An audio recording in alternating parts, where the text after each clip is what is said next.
بسم اللہ الرحمن الرحیم۔ السلام علیکم۔ دیکھتی آنکھوں اور سنتے کانوں آپ سب کو اسلامک اسٹوڈیو چینل میں خوش آمدید۔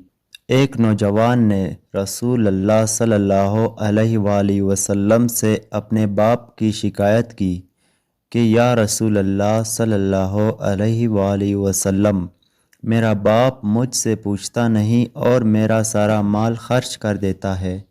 آپ صلی اللہ علیہ وآلہ وسلم نے فرمایا کہ بلاؤ ان کے باپ کو۔ جب ان کے والد کو پتہ چلا کہ میرے بیٹے نے رسول اللہ صلی اللہ علیہ وآلہ وسلم سے میری شکایت کی ہے تو دل میں رنجیدہ ہوئے اور رسول اللہ صلی اللہ علیہ وآلہ وسلم کی خدمت میں حاضری کے لیے چلے۔ چونکہ شاعری تو عرب کی گٹی میں تھی تو راستے میں کچھ اشعار ذہن میں ہوا کے جھونکے کی طرح آئے اور چلے گئے۔ ادھر بارگاہ رسالت میں پہنچنے سے پہلے حضرت جبرائیل علیہ السلام آپ صلی اللہ علیہ وآلہ وسلم کی خدمت میں حاضر ہوئے اور عرض کیا کہ اللہ سبحانہ و تعالیٰ نے فرمایا ہے کہ ان کا کیس بعد میں سنیے گا، پہلے وہ اشعار سنیے جو وہ سوچتے ہوئے آ رہے ہیں۔ جب وہ حاضر ہوئے تو آپ صلی اللہ علیہ وآلہ وسلم نے فرمایا کہ آپ کا مسئلہ بعد میں سنا جائے گا، پہلے وہ اشعار سنائیے جو آپ سوچتے ہوئے آئے ہیں۔ وہ مخلص صحابی تھے۔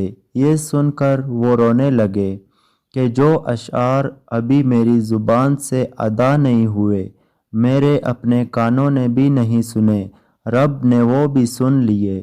آپ صلی اللہ علیہ وآلہ وسلم نے فرمایا کہ وہ کیا اشعار تھے، ہمیں سنائیں۔ ان صحابی نے اشعار پڑھنا شروع کیے۔ میں آپ کو ان کا ترجمہ بتاتا ہوں۔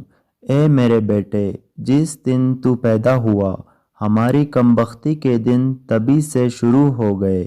تو روتا تھا، ہم سو نہیں سکتے تھے، تو نہیں کھاتا تو ہم کھا نہیں سکتے تھے، تو بیمار ہو جاتا تو تجھے لیے کبھی کسی طبیب کے پاس، کبھی کسی دم درود والے کے پاس بھاگتا کہ کہیں مر نہ جائے۔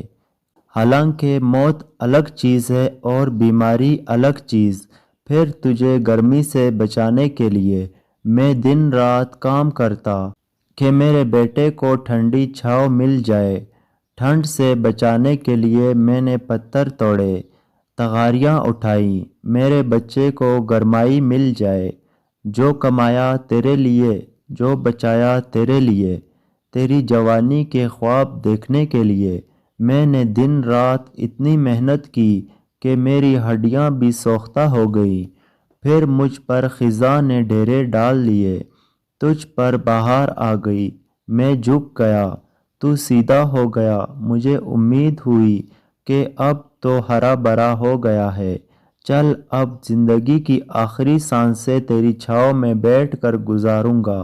مگر یہ کیا کہ جوانی آتے ہی تیور بدل گئے، تیری آنکھیں ماتھے پر چڑھ گئی۔ تو ایسے بات کرتا کہ میرا سینہ پھاڑ کر رکھ دیتا ہے، تو ایسے بات کرتا کہ کوئی نوکر سے بھی ایسے نہیں بولتا۔ پھر میں نے اپنی 30 سالہ محنت کو جھٹلا دیا کہ میں تیرا باپ نہیں نوکر ہوں۔ نوکر کو بھی کوئی ایک وقت کی روٹی دے ہی دیتا ہے، تو نوکر سمجھ کر ہی مجھے روٹی دے دیا کر۔ یہ اشعار سناتے سناتے ان کی نظر اللہ کے رسول پر پڑ گئی۔ آپ صلی اللہ علیہ وآلہ وسلم اتنا روئے کہ آپ صلی اللہ علیہ وآلہ وسلم کی داڑھی مبارک تر ہو گئی۔